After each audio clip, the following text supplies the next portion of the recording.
Lead researcher at Benchmarks Foundation, David van Wyk, joins us to expand on this conversation. David, good afternoon, and thank you very much for your time. Thank you very much for having us on the show. No, it's a pleasure to have you with us. As stated a bit earlier there, today does indeed mark 8 years since that tragic incident, and one would say 8 years where families of the victims have been waiting to find closure, which they say can only be brought about by receiving the remains of their loved ones. What do you make of government or the mine's inability to retrieve those bodies? Well, I think that the problem with that mine is that they did pillar strip mining, and that's what caused the collapse of that mine into a sinkhole. And that huge big sinkhole right at the entrance of the mine poses a major problem in order to get those the container out from underground where it collapsed into. And the problem is that they are speaking about reopening that mine, but they're not speaking about retrieving that container.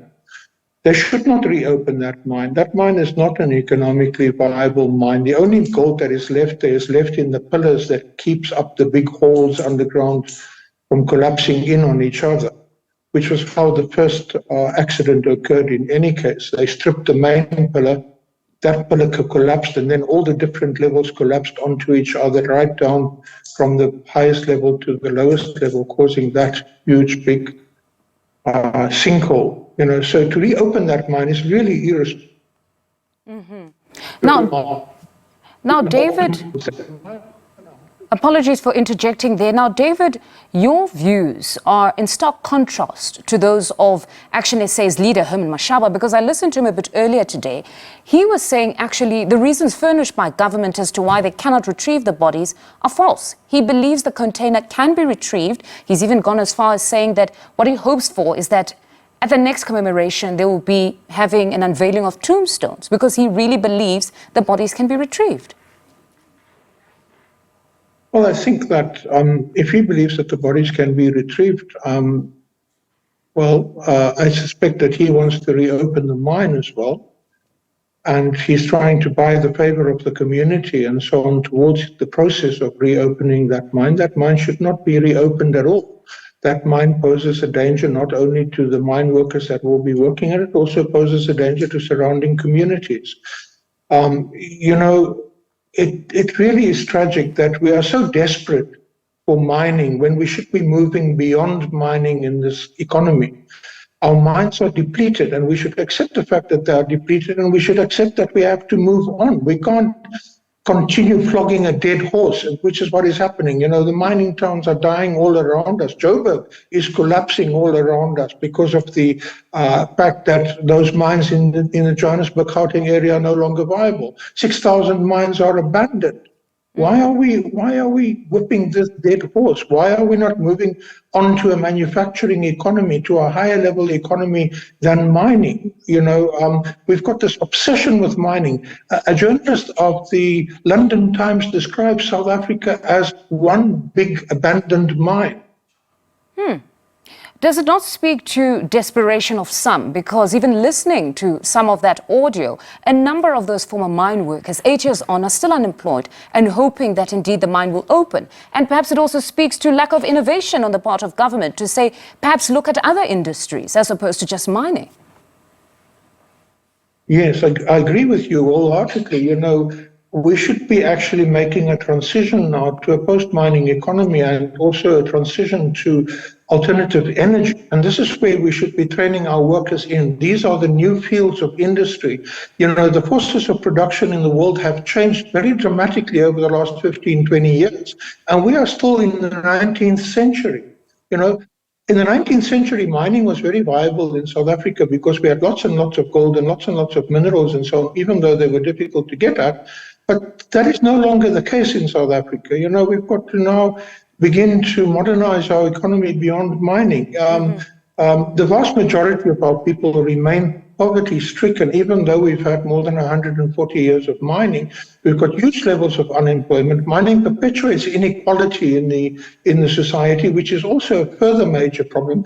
And Most modern mines are no longer labor intensive, so they're not even job creating, apart from the fact that they're very expensive to operate and difficult to get at And that's quite scary. depleting minerals. And that's quite scary because we are seeing mechanization, especially in Australia. And many are thinking that soon enough that type of technology will be here in the country. And when that happens, that means the mining industry, which has continued to employ a great number of South Africans, might very well stop being that high employer. Well, yes, I think that you are correct there. And most of our mining is now more or less surface mining. It's like open cast mining where you just need trucks and graders. The ultra deep level mines have been mined out and they're too dangerous to continue operating. And you can't put machines into an ultra deep level mine because you have, in the deepest mines in South Africa, you have 24 seismic events a day. Rocks fall on that fancy, expensive equipment and so on. It can only operate at a loss. So we really need to begin to see what other countries did to move beyond mining. We should look at Asia. We should look at countries that had no mining historically, but they are much wealthier than what we are because they actually focused on other economic activities than mining, manufacturing, the financial sector. We are actually a country where we've got almost 90% of the world's manganese. We can actually use that resource for alternative energy, but we're exporting most of it. We're not keeping any of it here, like we did with all our other minerals, when we should have been adding value to those minerals and getting the economy to a higher level. We actually just exported those minerals to other countries. Companies don't belong to us. They belong to people in London, in Canada, in Australia, in Japan, and so on. And the conversation around beneficiation is a big one in South Africa now. But David, I must say it's quite interesting that you say we need to perhaps move away from mining because today marks the start of the mining indaba. And really, the president has stated that it remains the bedrock of our economy. It has contributed immensely to industrialization, even the growth of economies, especially ours. It contributes a significant amount of our GDP. But you're saying we need to move away from this industry. It only contributes 8%. The informal sector contributes more to the GDP than the mining sector. I'm sorry to say that. It also creates more employment. The mining sector is overblown. 40% of our exports are still minerals, but it's only 8% of our GDP. Now, how do you explain the gap between the level of exports and GDP? The answer is simple. We don't own the minerals that come out of the ground. They belong to those companies. Those are foreign companies that are registered in tax havens, and they don't often pay the taxes that they should be paying. But this is the conversation now where they're saying let's not only be just focused on just mining, but also beneficiation, that here, let us manufacture and send finished goods to other countries. Oh yes, including our manufacturing industry, we tend, unlike the Koreans or the Japanese or the Chinese, we tend to manufacture Mercedes-Benz or Volkswagen, companies that are again foreign owned. We don't follow the Korean model where Samsung is a Korean brand, where a number of car brands in China are now flooding our market with new cars and things like that, with iron that we export to them. So it doesn't help that we manufacture the things of other countries. We need to begin to develop our own indigenous manufacturing culture.